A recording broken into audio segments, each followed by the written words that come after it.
start by giving all praise and glory to God the Father. If it wasn't for Jesus Christ, I wouldn't have a testimony or bear witness to a miracle.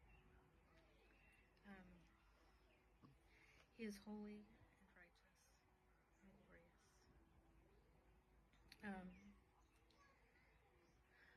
When I was a child, I went to a certain church, and there was a picture on the wall of Jesus with children sitting on his lap. And I wanted so much to be one of those children. And I would just cry and just well up in tears with desire and wanting to be on his lap and to be loved by him. And it came time to where I was supposed to get baptized. I was 7 going on 8. And I had a talk with my mom about this. She wasn't a churchgoer. I would go with my grandparents. And she told me to pray about it and then go to bed. So I prayed a little prayer. And then I pulled the blankets from my bed, crawled on to my bed, onto my knees, and decided that I wasn't going to go to bed, that I would go find something else to do, because I was thinking on it real hard, because I had to recognize an individual that I didn't know too much about, but I knew that I loved Jesus. And so I turned around while I was on my bed, on my knees, and in my doorway was Jesus, and he was glorious in light, from his head to his feet. I remember saying, Jesus, and I looked at him, and it was just like focus, and he was so illuminated, and there was no shadows, nothing dark, and it was just so much peace. And I looked at him from his head to his feet, and I wanted to see his feet. And I looked up again and looked at his garment, all glowing in glory. And I don't remember everything that had happened between us and what we spoke about, but I will say what I do remember. He had motioned for me and said something for me to get off of the bed, so I got off of the end of the bed, and he was kind and gentle the whole time.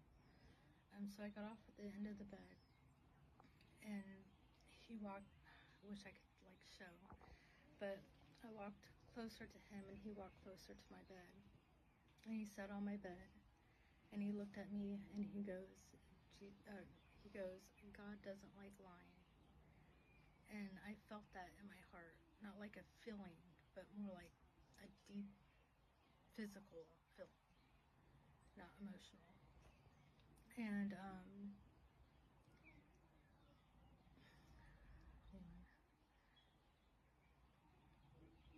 I thought to myself, that I didn't feel like lying. That was the first thing that he said when he sat down on my bed. But I did notice, and I started thinking, I noticed his beard was different from any beard that I've ever seen, because I was always used to like the clean cut beards and stuff like that. And then I was thinking, and he cut my thinking short and said, is there anything you would like to ask? And I said, can I sit on your lap? And he motioned, come. So I went to go sit on his lap, and I thought he would just pick me up and put me on his lap, but I kind of had to make a little bit of an effort. And then he pulled me up the rest of the way onto his lap, and I put my arm.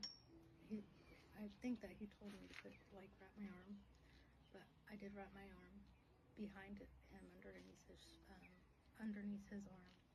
And I don't remember the conversation then, our words between us. But thought to myself that maybe I was too big to sit on his lap, because I was 7 going on 8, and I felt like I was becoming a big girl. And he told me to sit next to him. And so I got off of his lap, and I sat next to him, and I was thinking, well, maybe I was too big to sit on his lap.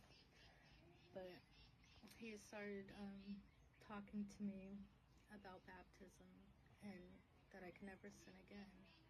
I didn't really know what that meant, and I didn't think that was was even possible that I would be able to not sin again, because I know that I was always tempted inside, that would be very difficult.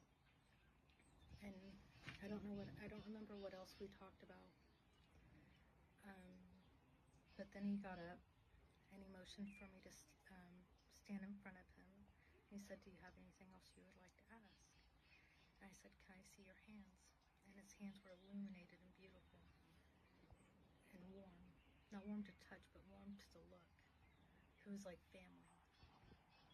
And I looked at his hands, like really deeply, like really, there's so much clarity. So after that, he had placed both of his hands on top of my head, and his hands are so gentle. And we stood there. I didn't feel anything, but I knew I wanted to be patient and stay still and be good.